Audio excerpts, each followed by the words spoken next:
début d'un siècle, la fin d'un monde. Déjà s'estompent les frontières entre le réel et l'impossible. Le fiacre cède le pas à l'automobile, mais la conquête du ciel paraît encore un rêve insensé. 60 ans après, l'avion, bouleversant les notions d'espace et de temps, projette l'homme dans un monde nouveau.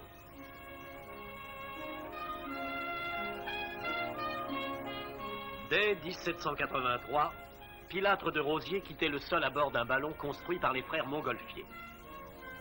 Un siècle plus tard, un autre Français, Clément Ader, fait perdre terre au premier avion.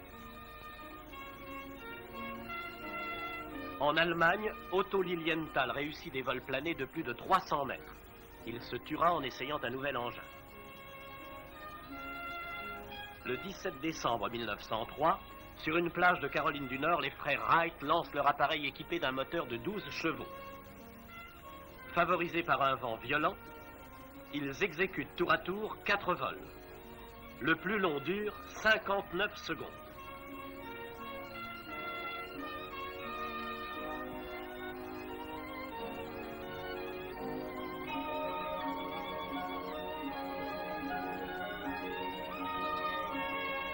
En 1905, le jeune constructeur Gabriel Voisin essaie sur la Seine un aquaplaneur, remorqué par canot automobile.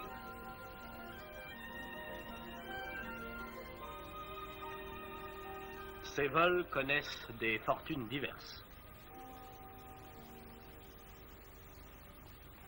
1906, à Bagatelle, le Brésilien Santos Dumont, parisien d'adoption, fait homologuer pour la première fois en Europe avec son 14 bis un vol à moteur soutenu.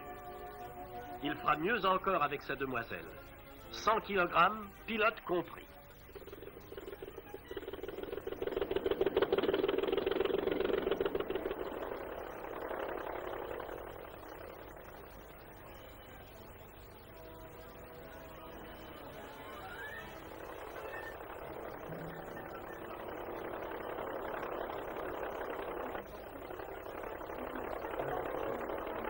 En 1908, à Issy-les-Moulineaux, Henri Farman, sur appareil Voisin, boucle le premier kilomètre en circuit fermé. Il gagne le Grand Prix Dutch Archdeacon, 50 000 francs. Dans un champ de betteraves, une étrange machine fait ses premiers bonds. C'est le gyroplane Breguet-Richet, ancêtre de l'hélicoptère.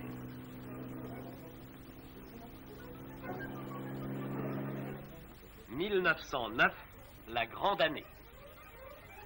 Hubert Latham, à bord de son Antoinette conçue par le Vavasseur, se prépare à traverser la Manche, 30 kilomètres.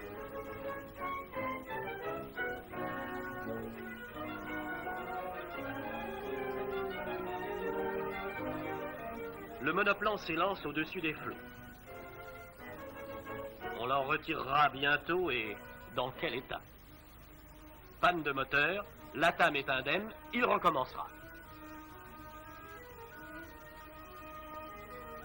C'est le tour de Louis Blériot, jusqu'ici renommé par sa malchance. Il vient d'être brûlé aux pieds par les gaz d'échappement.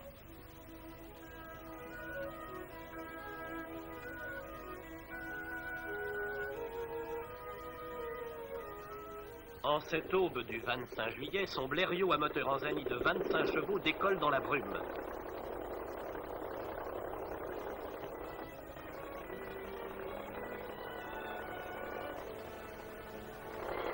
Après une demi-heure de vol à 100 mètres au-dessus des vagues, il aperçoit les falaises d'Angleterre.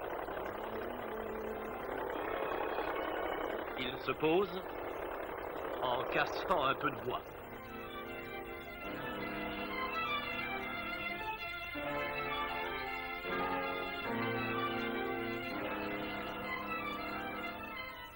Il est le vainqueur de la Manche.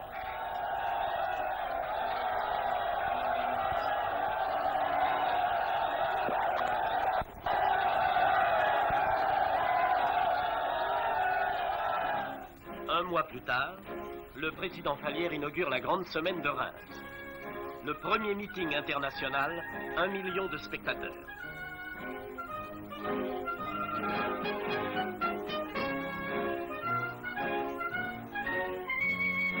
On y applaudit Wilbur Wright.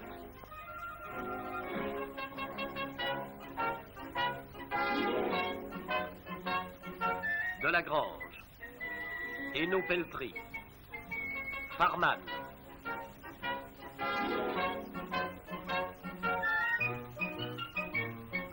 Voisin, Caudron, Latam sur une Antoinette toute neuve. Pour la première fois, 3 avions évoluent ensemble.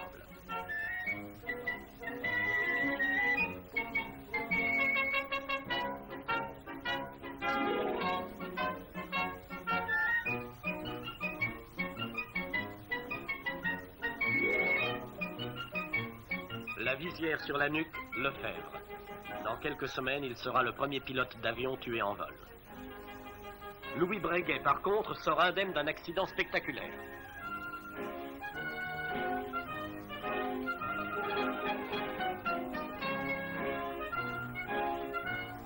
Des femmes, telles la baronne de la Roche, apprennent à conduire cette mécanique nouvelle.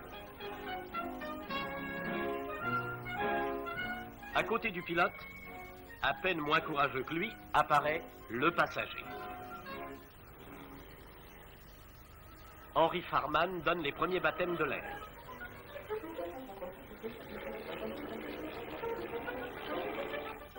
Après la mer, la montagne.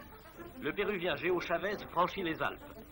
Il se tue en touchant au but, Domodo Sola. Il a 23 ans.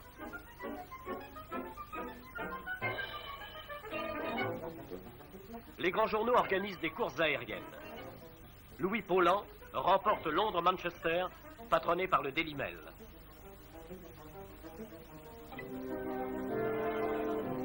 Jules Védrine gagne Paris-Madrid subventionné par le Petit Parisien.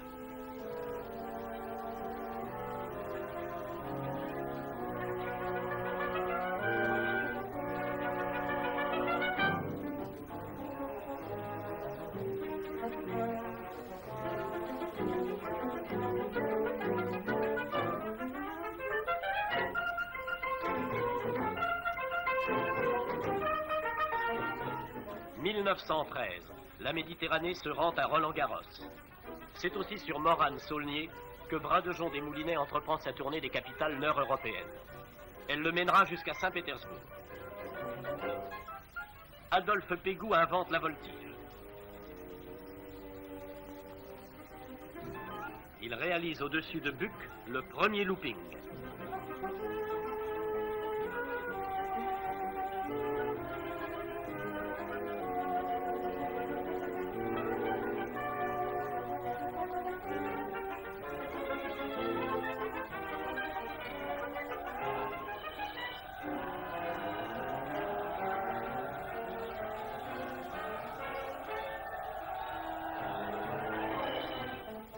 Il expérimente avec succès un extraordinaire système inventé par Blériot pour l'appontage sur les navires.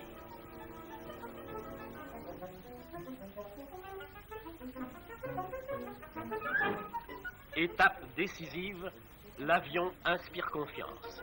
Il attire des passagers.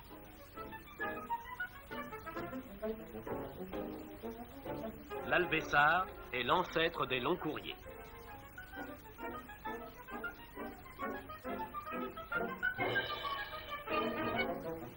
L'amphibie fait son apparition. Le canard de Voisin, parti d'ici les Moulineaux, offre aux lavandières de la Seine une attraction de choix.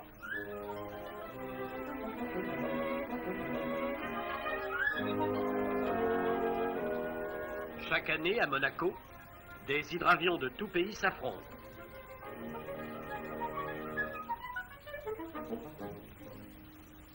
Les Français se classent en tête.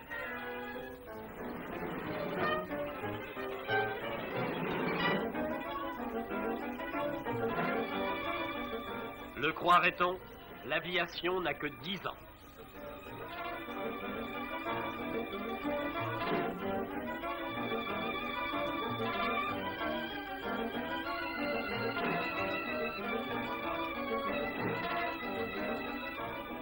Poulain va jusqu'à adapter des ailes à sa bicyclette.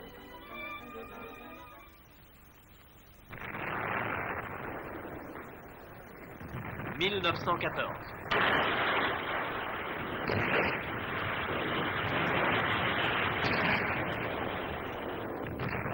l'aviation prend son visage de guerre.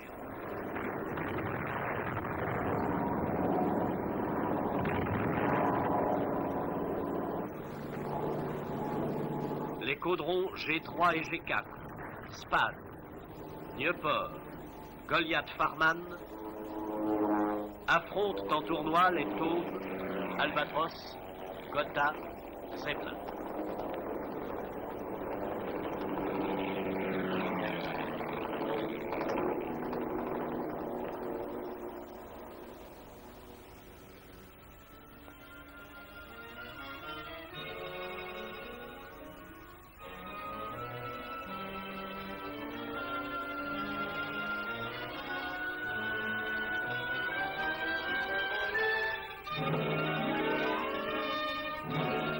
De la longue liste des combattants du ciel se détache un nom, Guynemer.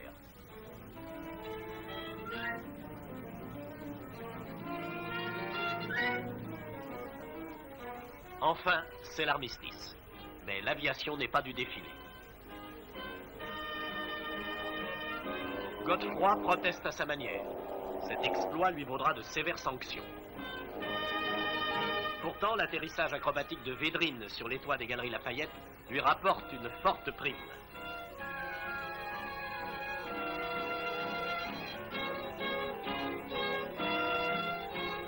Les progrès nés de la guerre servent la paix. Les anciens chasseurs et bombardiers deviennent les premiers avions des lignes commerciales ou des grands raids.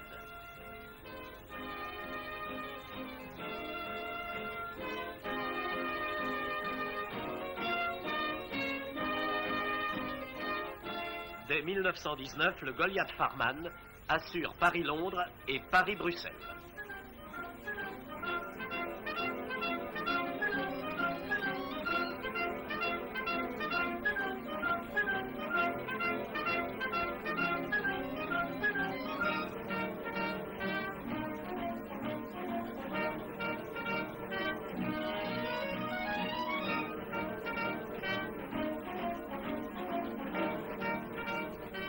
Les grandes villes possèdent leur aérodrome. Des compagnies privées assument le transport du courrier. Les lignes commerciales se précisent. La limousine annonce l'autocar. L'escalier mobile remplacera l'échelle de fortune.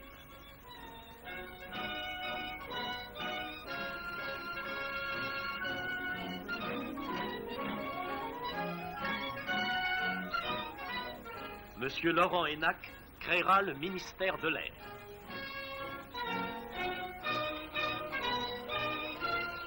Sur le terrain de Toulouse-Montaudran, naît en 1919 la compagnie des lignes Latécoère, avec ses chefs Pierre Latécoère et Didier Dora. Avec ses équipages, des inconnus qui deviendront célèbres, elle entreprend le transport du courrier entre la France et le Maroc. Elle deviendra l'aéropostale. Dans les années qui vont suivre, l'avion ne cessera d'étendre ses conquêtes. Adrienne Bolland, en 1921, seule à bord de son G3, franchit la cordillère des Andes. Villemin et Dagneau entreprennent vers l'Afrique de nombreux voyages.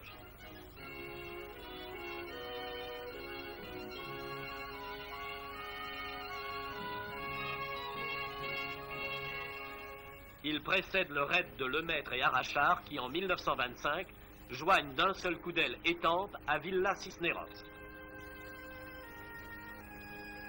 3000 kilomètres.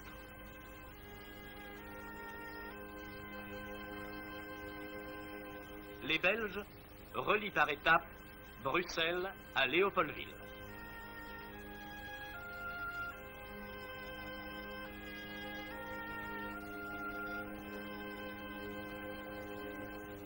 L'écrivain pilote de l'aéropostale inaugure Casa Dakar, 2850 km par-dessus le Rio de Oro, en pleine dissidence.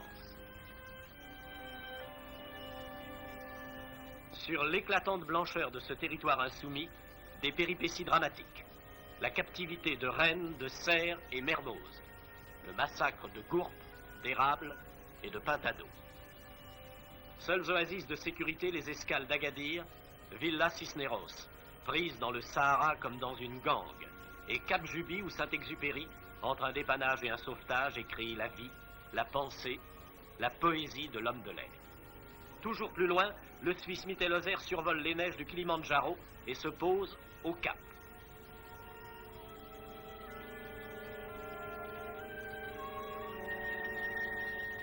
Avec un courage et une patience que rien ne lasse, Maurice Noguès crée la ligne d'Extrême-Orient.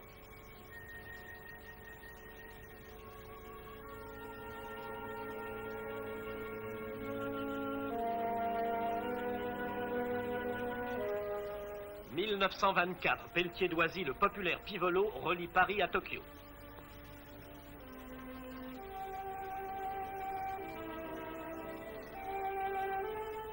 1926, à son tour, le Grand Nord est vaincu. Byrd et Floyd Bennett, à bord d'un appareil monté sur ski, survolent le pôle. Le Norge d'Amundsen le suit de près.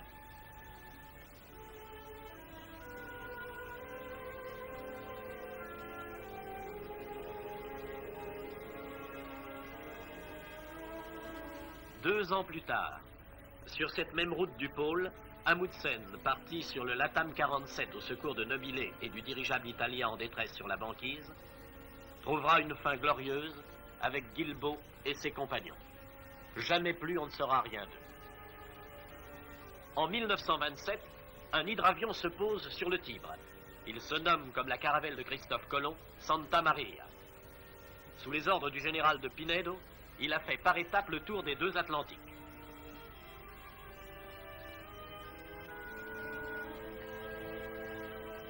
Toujours plus loin, mais aussi toujours plus vite et toujours plus haut. Sadi Lecointe, sur avion Nieuport, dépasse en 1920 313 km à l'heure. Il porte en 1923 le record mondial d'altitude à 11 145 mètres.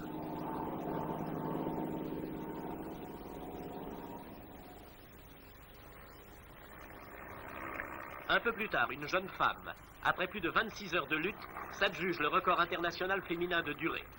C'est Maryse Bastier.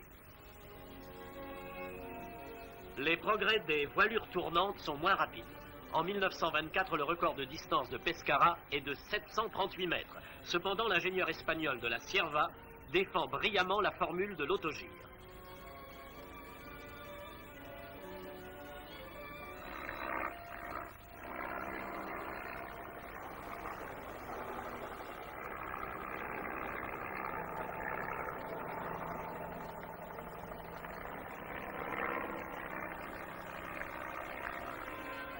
Le vol à voile, à partir de 1922, fait de nombreux adeptes. En Allemagne, au centre de la Rhône, en France, à Combe-Grasse et à Vauville.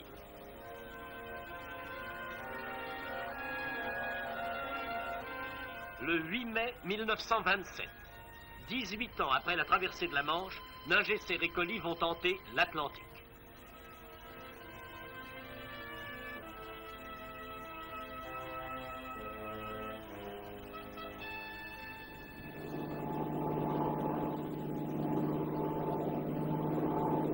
L'oiseau blanc, bourré d'essence, décolle avec peine ses 5 tonnes, file au ras des arbres, s'engage au-dessus de l'océan à Étretat. Les journaux annoncent son arrivée, puis la démentent.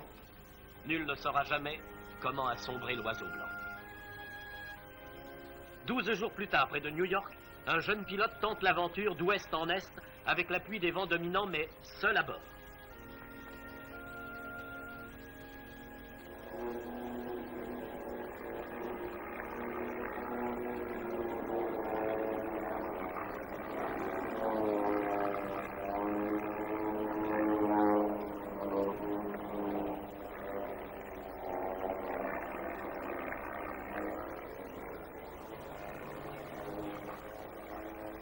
Le lendemain, à la nuit déjà tombée, les Parisiens se ruent au Bourget.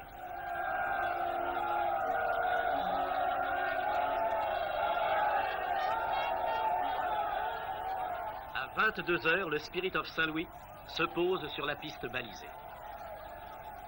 Charles Lindbergh, ce garçon de 25 ans, vient de tenir l'air 33 heures. Les raids transatlantiques se succèdent.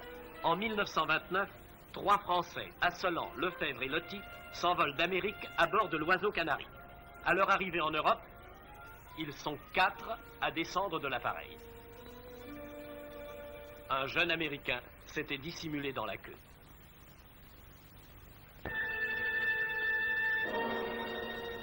Il faudra attendre le 2 septembre 1930 pour que l'Atlantique soit franchi d'est en ouest par Coste et Bellonde sur leur breguet de Grand Raid, le point d'interrogation.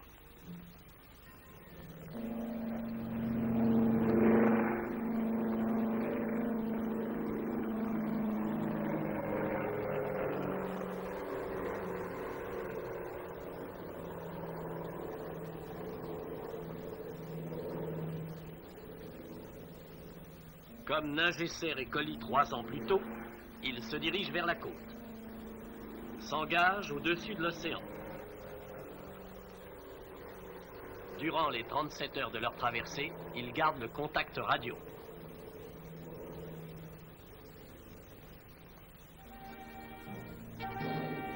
Enfin, le point d'interrogation se pose à Curtis Field.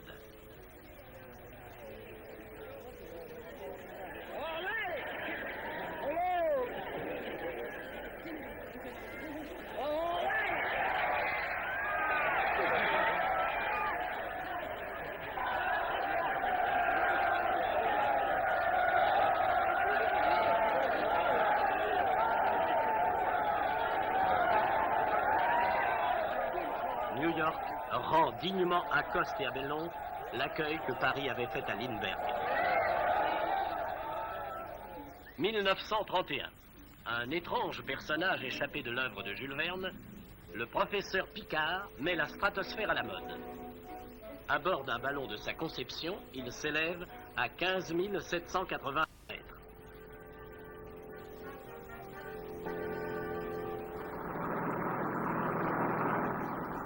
Hydravions Savoia Marchetti, sous les ordres du général Balbo, décollent d'Italie pour le premier vol de groupe autour de l'Atlantique.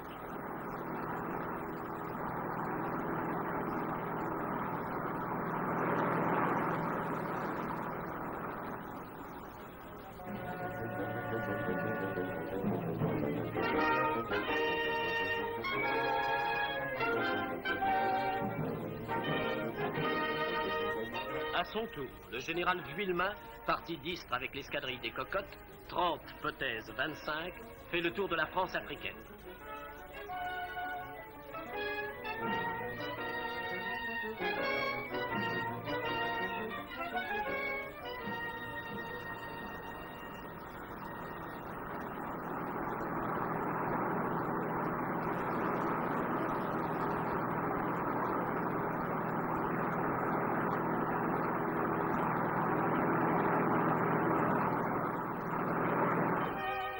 Sans relâche, l'aviation commerciale aménage les routes ouvertes par les pionniers.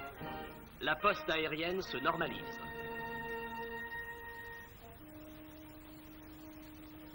En France, Air Bleu, avec des caudrons Simoun, transporte des tonnes de courrier.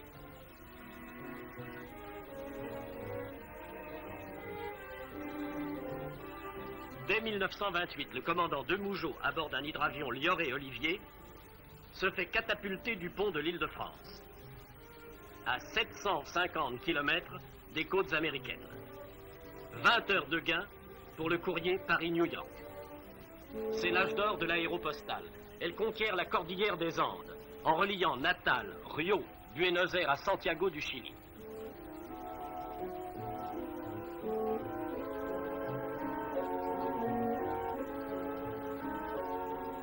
Mermoz, Guillaumet, Rennes, Vanier, Saint-Exupéry font œuvre de bâtisseurs.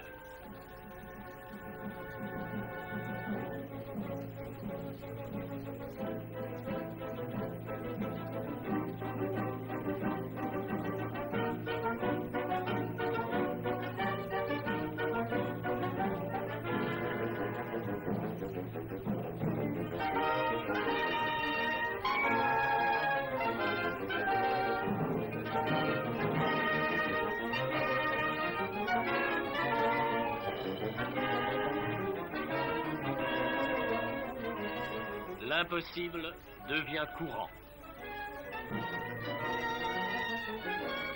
Mermoz et Colneau, en panne dans la cordillère, décollent en lançant leur appareil dans un précipice.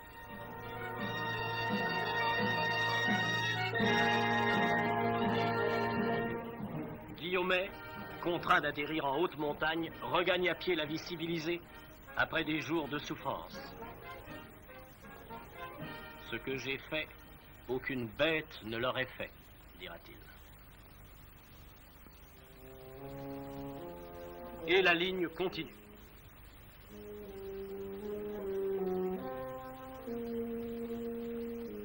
Reste un trou à combler, l'Atlantique Sud. Le 12 mai 1930, sur l'AT-28 équipé de flotteurs, Mermoz, Dabry et Gimier joignent Saint-Louis à Natal. Au retour, l'hydravion coule. L'équipage s'en tire de justesse. Jean Mermoz, 3 ans plus tard, avec le trimoteur Arc-en-Ciel de René Cousinet, consacre définitivement la liaison France-Amérique du Sud et retour.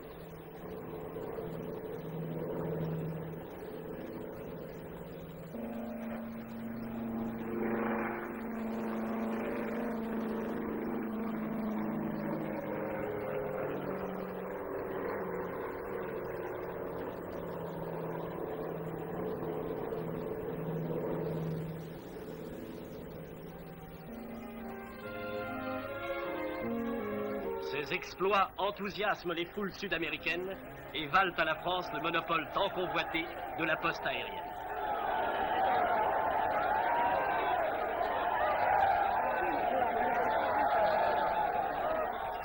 Quelques mois après, le commandant Bonneau effectue la même traversée sur l'hydravion quadrimoteur Croix du Sud. C'est de ce type d'appareil que sera équipée la ligne. Le but de Latécoère et de Dora est atteint. En 1933, les grandes compagnies aériennes constituent Air France. C'est la montée des records, c'est le temps des performances. En 1931, Doré, Lebrix et Messmin, à bord d'un Dewatin, tentent le record mondial de distance sans escale. Le trait d'union s'écrase dans l'Oural. Messmin et Lebrix sont tués. C'est pourtant un Joseph Lebrix qui bat le record. Codins et Rossi ont baptisé de ce nom leur Blériot 110.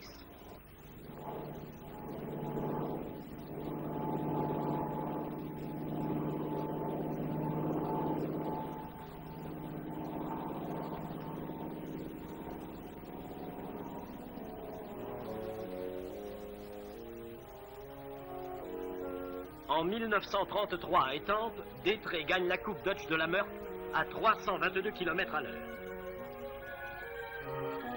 Caudron sort le Rafale dessiné par Marcel Riffard.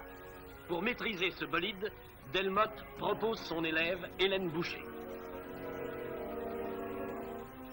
Le 12 août 1934, à Istres, cette jeune fille remporte à plus de 445 km à l'heure le record de vitesse toute catégorie.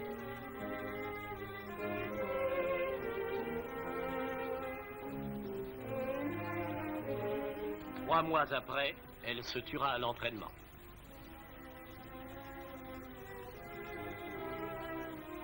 L'Italien Agello sur hydravion Macchi Fiat de 2800 chevaux porte à 709 km/h le record du monde de vitesse sur base.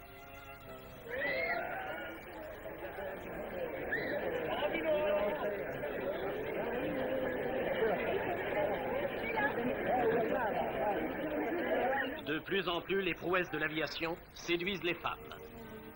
En 1935, la néo-zélandaise Joan Batten traverse seule à bord l'Atlantique Sud.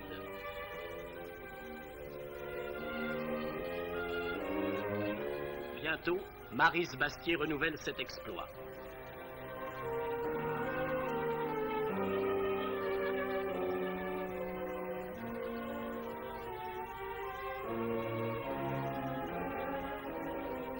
Maryse Hills ajoute à ses autres performances un record d'altitude. L'américaine Amelia Earhart survole le Pacifique de part en part. Elle disparaîtra au cours d'une autre traversée.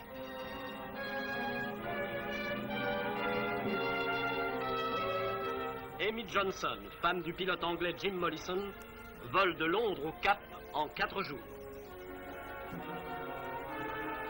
Pour les ailes françaises, l'année 1936 s'achève sur une perte irréparable. Le 7 décembre, Mermoz, aux commandes de la Croix du Sud, disparaît dans l'Atlantique avec son équipage, Pichaudou, Aizan, Lavidali, Cruvelier. Guillaumet dira d'eux, ils ont de la chance, au moins, ils sont morts avec Mermoz. En ces dernières années de paix, les flottes transatlantiques font l'objet de tous les soins. En France, le laté lieutenant de vaisseau Paris.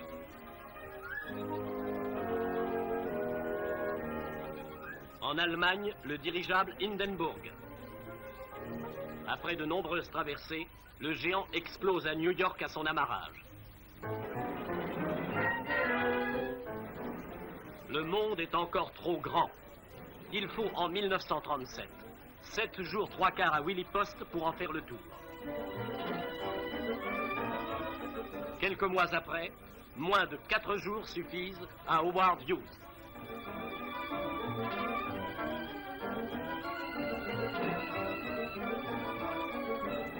Les foules se passionnent pour les champions de la voltige aérienne. Detroya, l'allemand Fiesler, Doré et son fidèle de Watine.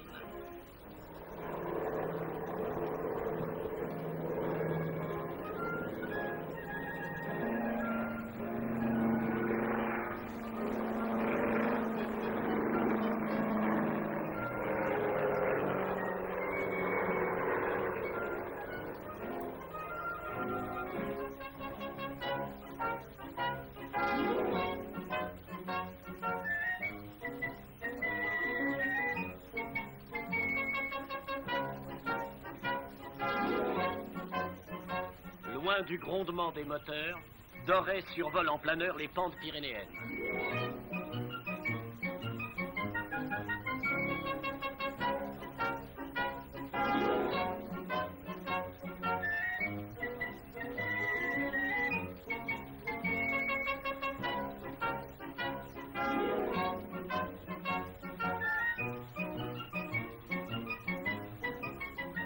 Nous sommes loin des planeurs de Vauville.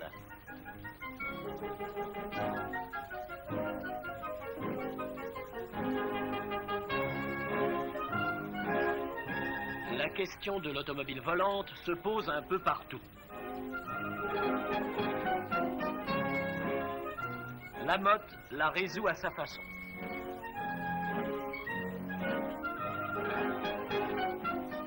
Mignet conçoit son curieux pouls du ciel.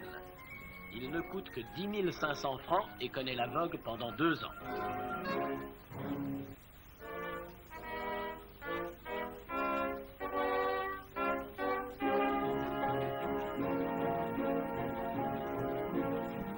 Deuxième Guerre mondiale. C'est le grand cirque. C'est surtout l'enfer.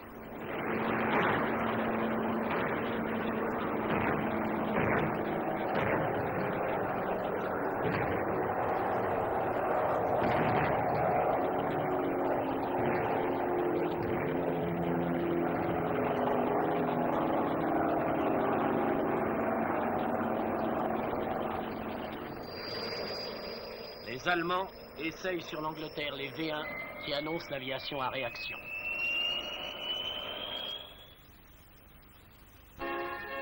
Avec la paix, les lignes commerciales sillonnent à nouveau le ciel.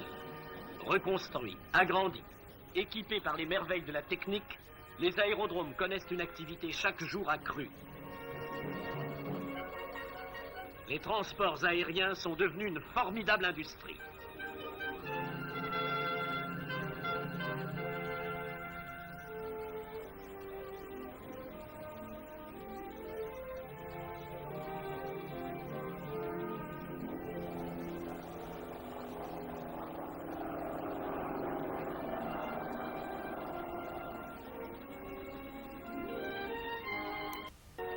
Par tous les temps, chaque soir, même si le reste du trafic est suspendu, les appareils de la postale de nuit décollent du Bourget.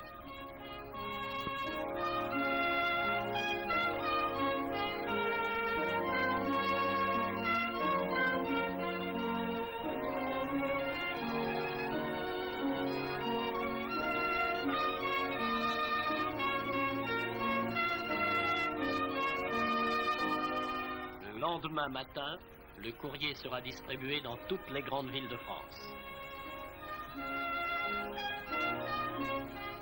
Sans cesse, les constructeurs s'attaquent à des problèmes nouveaux. Ainsi, 2 avions cargo vastes soutes sont mis au point.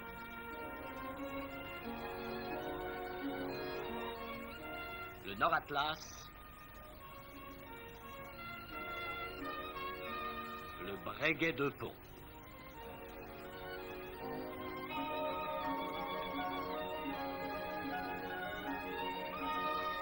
Les décollages et atterrissages sur espace restreint reçoivent plusieurs solutions, le broussard et le super broussard.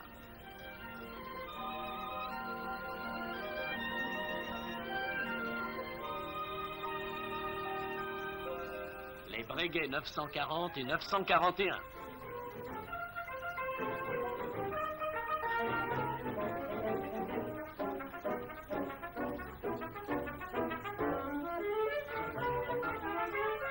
Le Potez 840.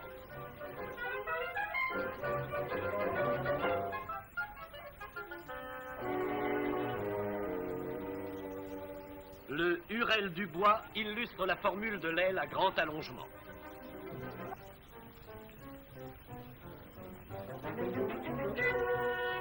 Deux prototypes français aux possibilités encore inépuisées. La Tuyère de Leduc.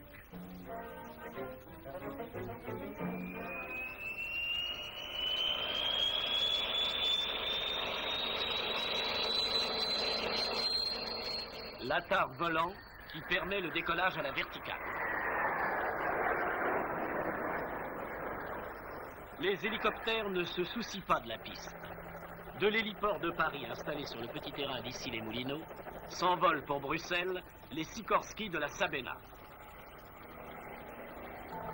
Le Djinn, premier hélicoptère à réaction, précède. Et le Frelon, transport muni de 3 turbines. Et l'Alouette, le plus populaire des hélicoptères français, détenteur du record mondial d'altitude et artisan d'innombrables sauvetages.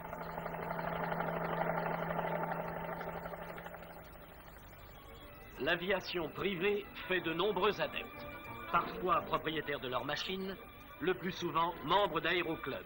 Ils ont le choix entre l'Émeraude, les jeux d'ailes, le Super 4, le Morane Rallye. Et pour le vol à voile de grande performance, entre les Breguet et les Vasmer. L'aviation à réaction a aussi ses avions écoles et de liaison. Le biplace Magister, le quadriplace Morane-Saulnier-Paris.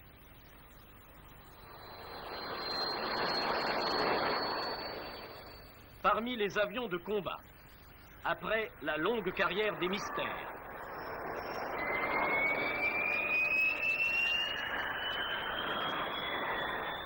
après le Trident,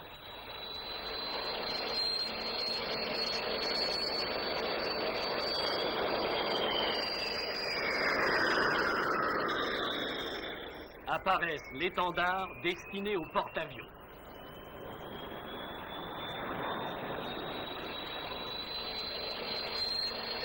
Le Mirage 3, dont la vitesse dépasse Mach 2.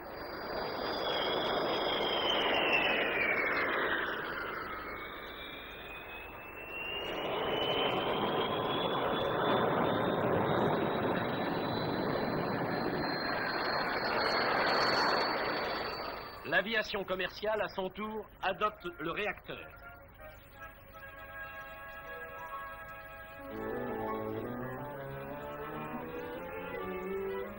Dans le cadre prestigieux du Grand Orly, évoluent Boeing 707 et Douglas DC-8.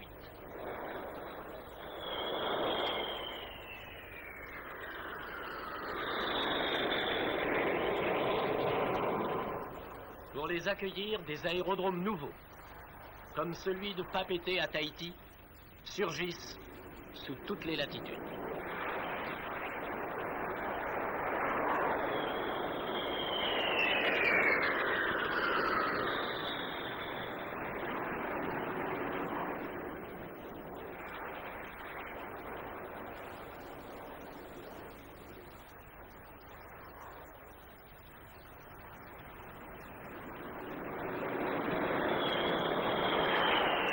et sous tous les cieux, battant les pavillons les plus divers, glisse, orgueil de la construction française, la Caravelle.